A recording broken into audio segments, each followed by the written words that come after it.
namanya oleh Bung Rocky, yaitu Pak Gatot Nurmantio. Apa artinya setelah ini harus Pak Gatot Nurmantio dulu? Ya, sebaiknya supaya tersambung. Nyambung ya. Dan saya yakin Pak Gatot Nurmantio sedang mendengarkan apa yang disampaikan Bung Rocky. Ya. Kalau masih terkoneksi dengan Zoom? Ya, masih. Kita persilahkan. Masih. Baik, kita persilahkan Bapak Gatot Nurmantio. Silakan. Terima kasih. Assalamualaikum warahmatullahi wabarakatuh.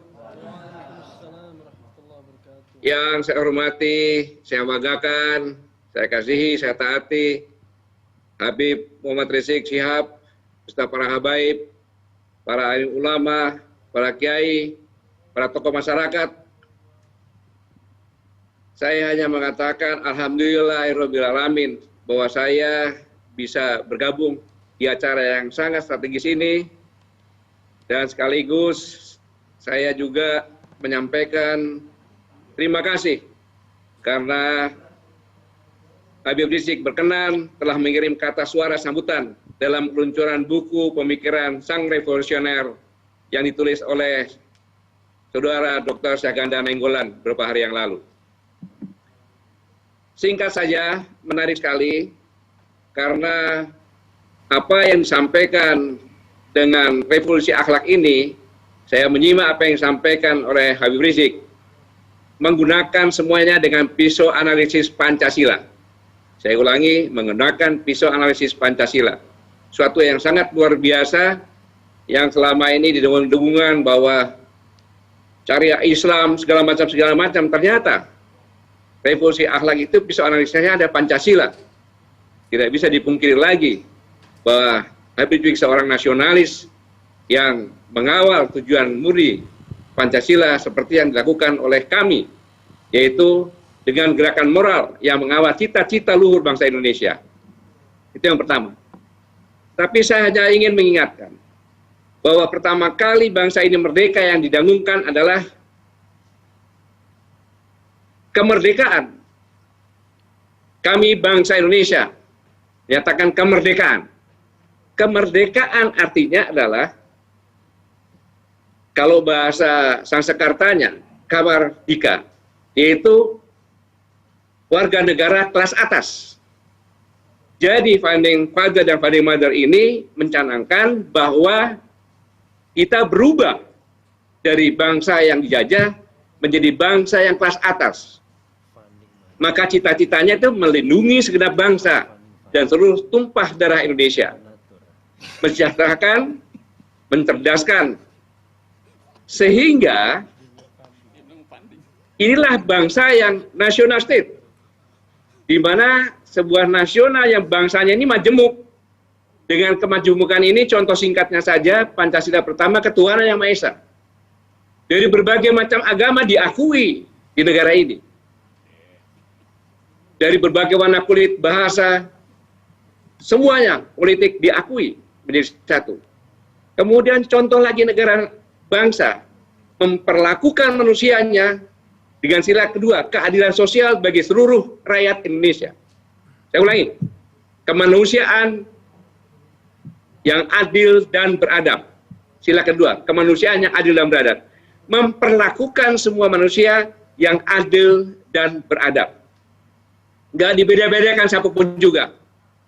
Nggak ada warga negara kelas 2, kelas 3 tidak ada. Karena nasionalis itu semuanya warga negara nomor 1. Inilah yang sama-sama sekarang ini kita melihat tidak berlaku, tidak diperlakukan dengan benar. Ada penyimpangan. Dibilang agama tidak boleh berpolitik. Ingat, Undang-Undang Dasar 1945, Pasal 29 ayat 1, bahwa negara berdasarkan ketuhanan yang Maha Esa. Dengan demikian maka, tidak ada dalam keputusan apapun juga, kalau sudah sepakat ketuhanan yang Maha Esa, sebagai orang Islam yang menggunakan agamanya, yang Katolik ya dengan agamanya, karena semuanya adalah agama untuk kebaikan. Ini yang pertama. Dari ini semuanya, kalau akhlak-akhlak kita tidak diperbaiki, kejadian semacam ini. Terjadi kelas-kelas dalam kehidupan berbangsa rakyatnya. Kita melihat secara gamblang saja, apakah keadilan sudah diperlakukan? Ingat, pemerintah itu adalah menerima mandat dari rakyat, si pemilik kedaulatan tertinggi. Ya. Makanya pada saat bangsa ini lahir, negara belum ada. Tanggal 18 baru negara itu ada. Ada pemerintah, ada pengakuan, ada wilayah. Dari sinilah revolusi akhlak ini sangat penting. Contoh saja, singkat saja, apa yang terjadi belakangan ini tentang pemeriksaan Habib Rizik. Kalau memang negara ini adil dan benar-benar beradab, maka semua yang kumpulan-kumpulan periksa semuanya. Ini contoh saja. Kemudian, contohnya, anggota kami, Saganda Nainggolan, Bang Juhur, Bang Anton. Pada saat ditangkap, saya katakan, jangan kasihani mereka. Karena mereka bukan pejuang-pejuang karbitan. Dalam briefing saya katakan, justru yang kita kasihani adalah para penyidik. Karena penyidik di kepolisian ini adalah orang-orang yang pintar-pintar, orang-orang yang cerdas, dan pasti mempunyai hati nurani. Dia batinnya tersiksa. Karena dia harus melakukan pelanggaran hukum untuk menangkap saudara-saudara kami. Mereka ditangkap tanpa alat bukti 2. Yang pertama. Kemudian mereka harus mengadakan penyidikan. Padahal pimpinannya berdasarkan fakta hukum yang disampaikan oleh Komjen Napoleon Bonaparte bahwa pimpinannya terlibat. Bagaimana perasaan seorang penyidik? Dia punya keluarga begitu pulang, kamu meriksa pimpinanmu juga. Seandainya itu bukan pejabat, begitu dikatakan dia terlibat, pasti ditangkap, diproses. Inilah keadilan. Seandainya Kapolri membebaskan tugasnya dulu pimpinan tersebut untuk diperiksa, itu baru adil. Nah, keadilan ini buktinya apabila tidak dilakukan melaksanakan keadilan sosial bagi seluruh rakyat Indonesia, terbukti sekarang di Papua. Itu masalah keadilan di Papua Barat. Mereka menyatakan bukan merdeka, Pak Jenderal. Itu karena sudah frustasi. Inilah kalau keadilan ada, tetap mereka dilindungi tiap-tiap manusia, diperlakukan sama secara adil dan beradab. Tidak mungkin itu terjadi. Selama 70 tahun, tidak bisa seperti itu. Bisa terjadi damai-damai saja. Nah, inilah perlunya revolusi akhlak. Ya. Karena sudah parah merubah keburukan jadi kebaikan. Karena, maaf saya tambahin, manusia-manusia Indonesia adalah manusia-manusia pemberani. Dari Sabang sampai Merauke, semuanya punya senjata. Rencong, keris, badi, dan seterusnya. Hanya bedanya, di barat kecil disembunyikan, semakin ke timur makin dibesarkan. Semua suku punya tarian-tarian. Perang, berarti siap perang. Maka pemberani.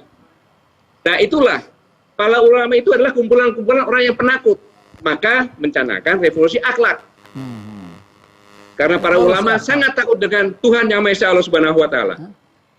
Tetapi sekarang ini, manusia Indonesia ini kalau tidak dikendalikan akhlaknya, jadi pemberani. Tuhan pun berani. Buktinya, bersumpah menjabat biar-biar karena korupsi. Nah inilah perlunya revolusi akhlak. Dan saya sangat menghormati acara ini karena menggagas tema yang sangat penting, revolusi akhlak. Sebuah gagasan yang sejalan dengan kami. Yang melaksanakan gerakan moral. Saya pikir kita bersama-sama dukung, bersinergi semua komponen bangsa untuk tujuan yang sama, mengawal cita-cita bangsa. Terima kasih. Wassalamualaikum warahmatullahi wabarakatuh. Terima kasih.